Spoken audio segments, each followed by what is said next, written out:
Do you ever feel really anxious, like your private practice is not going to grow, or you don't have enough referrals? You have no idea how to make more referrals come in? Today, this video is going to put you at ease, and is not just for people looking for more referrals, but for anyone who is making decisions about their private practice, whether it's about investing in different marketing strategies or trying to tweak things to make it better, trying to make it grow. You just don't really know how to do it, and you feel anxious about it. This video is going to help you. When I work with therapists, and I work with a lot of therapists who are either growing private practices or starting private practices, they're typically very concerned, and they have a desire, right? So for example, they might want to have more referrals coming in. And this is true for me too, right? And they'll have a lot of feelings about it. Perhaps they feel like they don't have any clients coming in and they need to make referrals grow and they need to get more. Or maybe they feel like their marketing strategies are really weak and it's not good and they don't want to invest in Google Ads. It costs too much.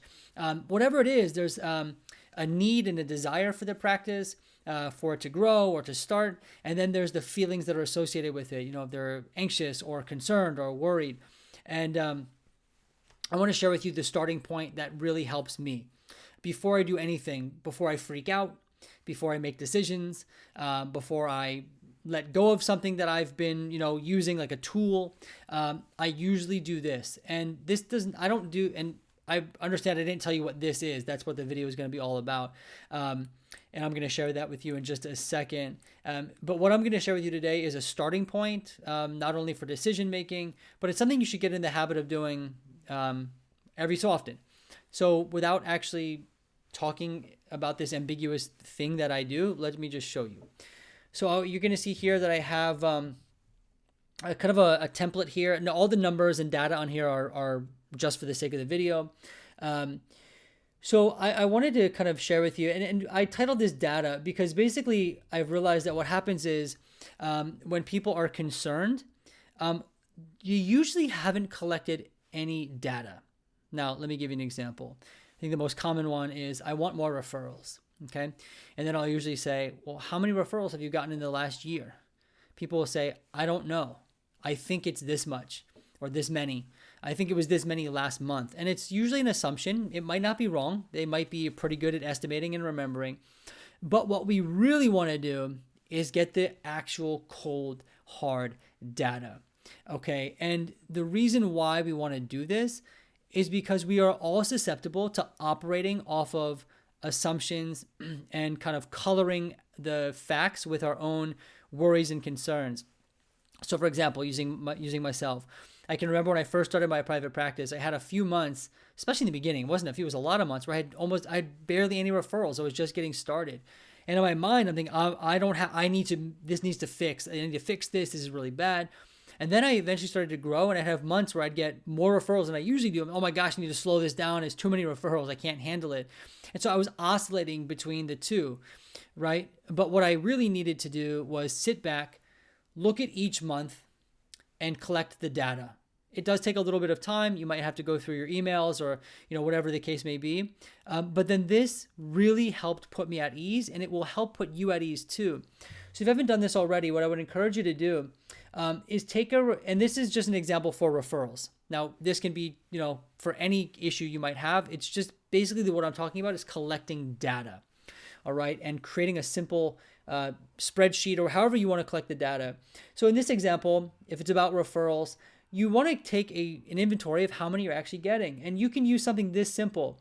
On one side, the month, January, February, March, April, and then the number of referrals per month. Now, if you're just starting out, you might not have much data. If you've been in the practice for a little while, try to collect it for at least several months, a year, and see what the data actually tells you. Many times, people find out, oh, I don't actually need to be freaking out. Yes, I would like to have more referrals coming in. I want it to be more consistent, but it's not as bad as I thought. Because the other question we have to ask ourselves is how many referrals do we actually need for a full caseload? And oftentimes people will find out that I'm actually getting enough referrals over the course of several months as opposed to just going week by week or day by day when they're kind of freaking out, right? And so then when we collect the data, we can also analyze trends. And again, for most people, once they collect the data, the trends are, of course, up and down with the months, but overall, they realize, oh, my referral source is actually okay. We can also add other parameters to this data as well. So if you wanted to, you can go as detailed as you want, but you can maybe add even the source, right? Sorry, it's going to get loud for a second. So what's the source? And so maybe we can kind of see, it's Alma, and you get the point. But the more data, the more information we have, the better it is. So this is when people come to me and ask me, this is usually the starting point. I say, oh, let's collect some data first. Let's get some numbers. And then from there, we can make more informed decisions. Okay. Same is true. Another big one that people ask me about is investing in different methods of referrals. I've titled it practice tools, but they'll want to know, is ZocDoc worth it? Is Alma worth it? And rather than just kind of guessing and assuming, we can actually ask ourselves a couple questions and collect some data. So number one is, what are your financial goals? So how much are you looking to make? All right. So you kind of have to think about that a little bit. And then it's very simple. On one side, we're just going to put the cost of the tool. So, and these again, made up, let's say Alma's $125 a month. Psychology Today is $29.99 a month. Now these do add up. And sometimes when at least a cost like that's over $100 per month, it sounds very steep. And we might just kind of, oh, that's too much. I don't want to do it anymore. But what you also need to do is, what's the return on investment?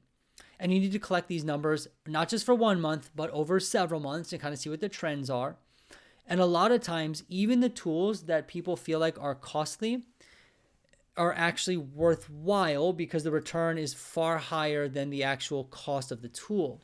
And the important part with this is, we don't want to be letting go of tools that are actually helping us generate income. And the reverse is also true. We don't want to be signing up for tools that don't have any return on investment. And what you'll notice here is that you actually need to try some things out to even collect the data, right? So it's not bad to give things a trial run for a couple of months, several months. I did this with Google Ads. I wasn't sure if it would work. And so I tested it out for several months, collected the data, was able to make more informed decisions. So there's always going to be some degree of risk, so you can collect the data. But this is the starting point. Collect data, okay? And that's the takeaway of this video. And this has alleviated so many freakouts for me. All right. I often need someone to remind me, Matt, did you look at the data? I say, no, I'm just going off of what I think and how I'm feeling based off of, what happened today. And that's never worked. Almost every time when I've looked at the data, it's put me at ease. Okay. It's made me feel better about the situation. And in the instances where it doesn't make me feel better because the data isn't that great, at least I know now that I'm making decisions based off of data and not my feelings. So I hope this video is helpful for you. Go ahead and collect some data. If you want to know more about this stuff, please leave a comment down below. If you want to work with me directly, I do host and facilitate a consultation group. This is all online. I respond to every single question directly. I review all the questions and I respond directly. I'll leave a link to that down below in the description. Other than that, though, I hope this video was helpful. And at the very least, I hope you're more inspired now to thrive in private practice than you were before the video started. All right, I'll see you in the next video.